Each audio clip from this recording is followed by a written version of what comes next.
अस्सलामुअलैकुम friends and welcome back to our channel. Ramzan का महीना एक बहुत ही खूबसूरत पीरियड होता है जिसमें मुसलमानों को रोज़े रखने और अपनी इबादतों में इजाफा करने का मौका मिलता है। ये महीना ना सिर्फ स्पिरिचुअल बेटरमेंट के लिए बहुत ज़रूरी होता है बल्कि इससे फ़िज़िकल हेल्थ भी बहुत इम्प्रूव हो जाती है। फ्रेंड्स, रोज़ों में हमें जहाँ दूसरी बहुत सी चीज़ों का ख्याल रखना होता है, इनमें में एक अहम चीज़ होती है थर्स्ट मैनेजमेंट, यानी कि रोज़े के दौरान लगने वाली प्यास को मैनेज करना। तो जी फ्रेंड्स, तवील दिन भर के रोज़े के दौरान हमें अपना स्टेमिना बहाल रखने की बहुत ज़्यादा ज़रूरत होती है। इसलिए एक मुसलमान के लिए रमज़ान के महीने में थर्स्ट मैनेजमेंट का ख्याल रखना बहुत ज़रूरी होता है।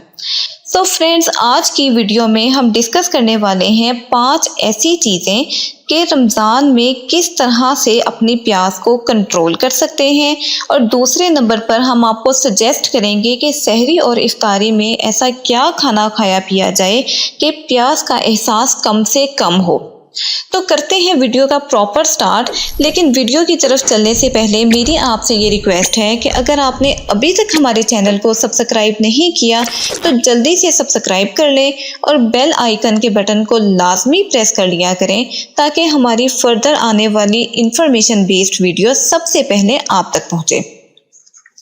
तो फ्रेंड्स, अब इस हवाले से प्यास को कंट्रोल करने के हवाले से सबसे पहला पॉइंट आ जाता है ऑप्टिमाइजिंग हाइड्रेशन ड्यूरिंग सहूर एंड इफ्तार, यानी कि अपनी हाइड्रेशन लेवल को, यानी कि पानी का जो जिस्म में हमारे पास है वो अमाउंट होती है, उसको हमने अपनी सहरी और इफ्तारी में किस तरह से मैनेज रखना है और उसकी अप्रोप्रिएट अमाउंट को बैलेंस्ड रखना है।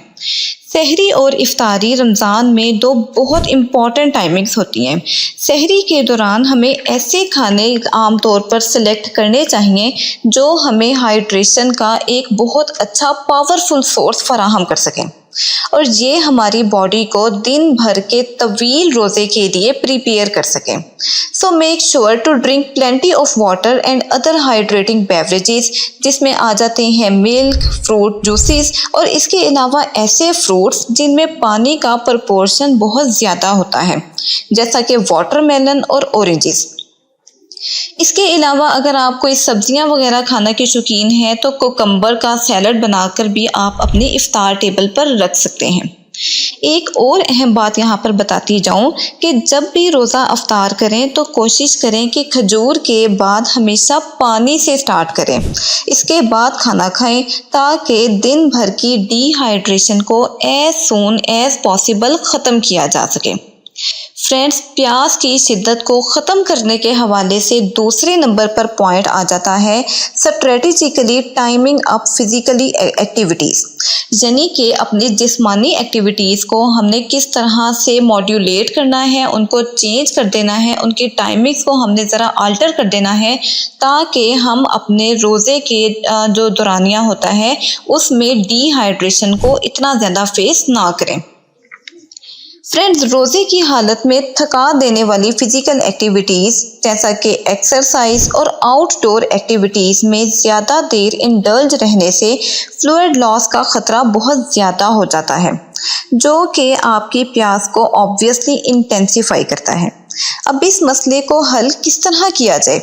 इस मसले को हल करने की कोशिश इस तरह करें कि अपनी फ़िज़िकल एक्टिविटी को दिन के ठंडे औकात में, जैसा कि अर्ली मॉर्निंग या शाम में रोज़े के बाद शिफ्ट कर लें ताकि फ्लूइड लॉस का ख़तरा कम से कम हो सके। अब तीसरे नंबर पर जो अहम पॉइंट है कि प्यास की शिद्दत को किस तरह से कम किया जाए या मैनेज किया जाए, उसमें आ जाता है avoid dehydrating foods and beverages, यानी कि ऐसी खुराक और ऐसे लिक्विड्स से अवॉइड किया जाए जो हमारी बॉडी में डिहाइड्रेशन करने का सबब बनती हैं। फ्रेंड्स, कुछ खाने या ड्रिंक्स ऐसे होते हैं जो कि आपकी प्यास में बहुत ज़्यादा इजाफा कर देते हैं। So make sure to limit these consumption during fasting.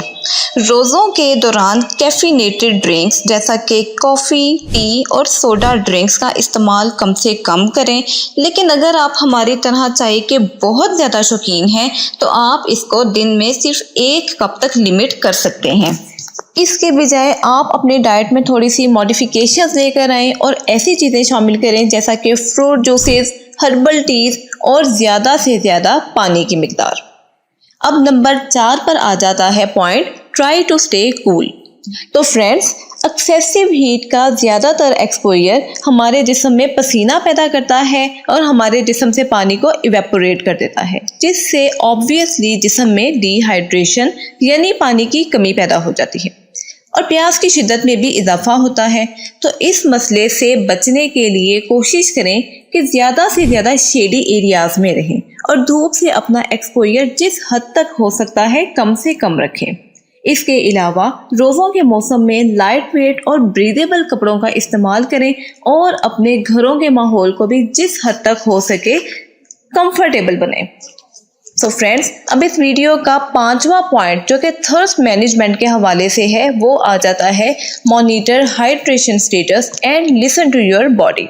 So friends, ये बहुत इंपॉर्टेंट टॉपिक है कि अपने जिस्म पर भी और अपनी हेल्थ पर इस तरह का चेक रखें कि आपको फ़ौरन पता चल जाए कि आपके अंदर कौन से साइंस एंड सिम्टम्स ऐसे पैदा हो रहे हैं जो आपको डिहाइड्रेशन की तरफ लेकर जाते हैं। अपने जिस्म के हाइड्रेशन स्टेटस को क्लोजली ऑब्जर्व करें और इसके अलावा be mindful to the signs of hydration, जैसा कि मुंह का बार बार खुश्क होना, डार्क कलर्ड यूरिन, फैटीग और हेडेक। इन मसाइल की निशानदेही के बाद इनको फ़ौरन से ठीक करने की कोशिश करें। इसके अलावा अपनी लाइफस्टाइल में ऐसी मॉडिफिकेशन और तब्दीलियां लेकर आएं जो आपकी हेल्थ पर एक अच्छा मस्बत असर डालें। सो फ्रेंड्स, हम उम्मीद करते हैं कि इन स्ट्रेटजीज़ को रोज़ों में इख्तियार करने से आप अपनी थर्स्ट मैनेजमेंट को बहुत अच्छे तरीके से कंट्रोल कर सकते हैं और रमज़ान अल मुबारक के महीने को पूरी तरह से इंजॉय कर सकते हैं। सो हम उम्मीद करते हैं कि आज की वीडियो आपके लिए बहुत इन्फॉर्मेटिव साबित हुई होगी। अगर आपको ये वीडियो अच्छी लगी हो तो इसको शेयर करें और हमें अपनी दुआओं में याद रखें। मिलते हैं आपसे एक नई वीडियो में जल्द इंशाल्लाह। अल्लाह हाफिज़।